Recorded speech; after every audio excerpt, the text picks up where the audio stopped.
Good morning and welcome to the Morning Outlook Report. I'm Rachel Jones reporting live from Kalkine TV Sydney studios. Now, the Australian share market is likely to begin the week on a muted note. According to the latest SPI futures, the ASX 200 is expected to open 51 points or 0.7% lower. On Friday at the closing bell, the S&P ASX 200 was 2.2% or 159 points lower at 7,206. Over the week, it closed 3.2% or 229 points lower. On Friday, all the sectors closed in the red. The sector with the fewest losses was consumer staples. They were down 0.2%. The worst performing sector was the tech sector, down 4.5%. The best performing stock in the S&P ASX 200 was Polynovo. Their shares closed 4.1% higher at 90 cents. Worst performing stock was Paladin Energy. Their shares closed 10.3% lower at 74 cents. Now looking to some business news from this morning now, and Westpac has posted a 12% drop in first half cash earnings to $3.1 billion.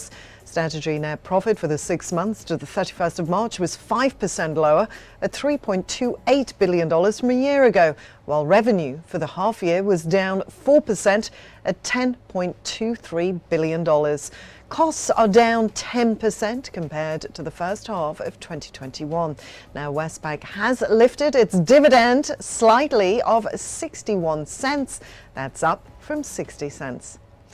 And the AUB Group today announced it's entered into a binding agreement to purchase Tysers. That's a leading Lloyd's wholesale broker, and it's undertaken equity capital raising to provide funding towards the acquisition.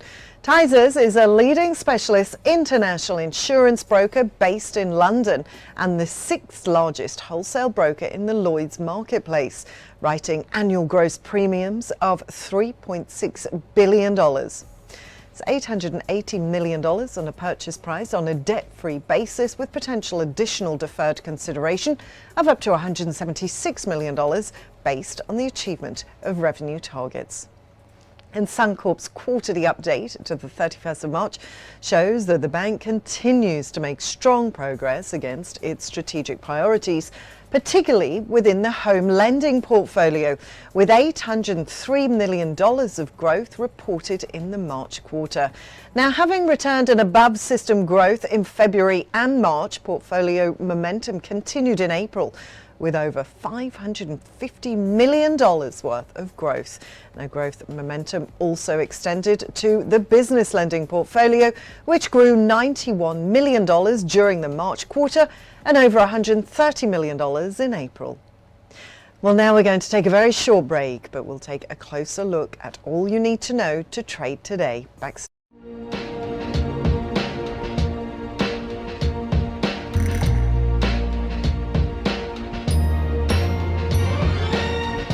Crypto talk by Kalkine. The crypto market has been red hot given the Bitcoin rally since the past year. And now the most famous cryptocurrency has got competitors, Dogecoin and Ethereum.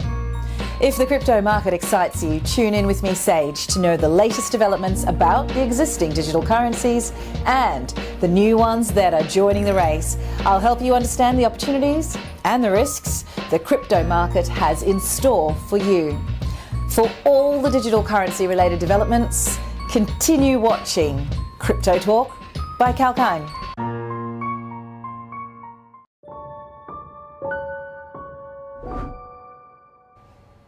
Welcome back. I'm Rachel and you're watching the Morning Outlook Report. Now, over in the US and on Wall Street, the Dow Jones fell 0.3%, the S&P 500 dipped 0.6% and the Nasdaq ended 1.4% lower. US Labor Department data showed the unemployment rate fell last month to its pre-pandemic low of 3.5% as job growth moderated.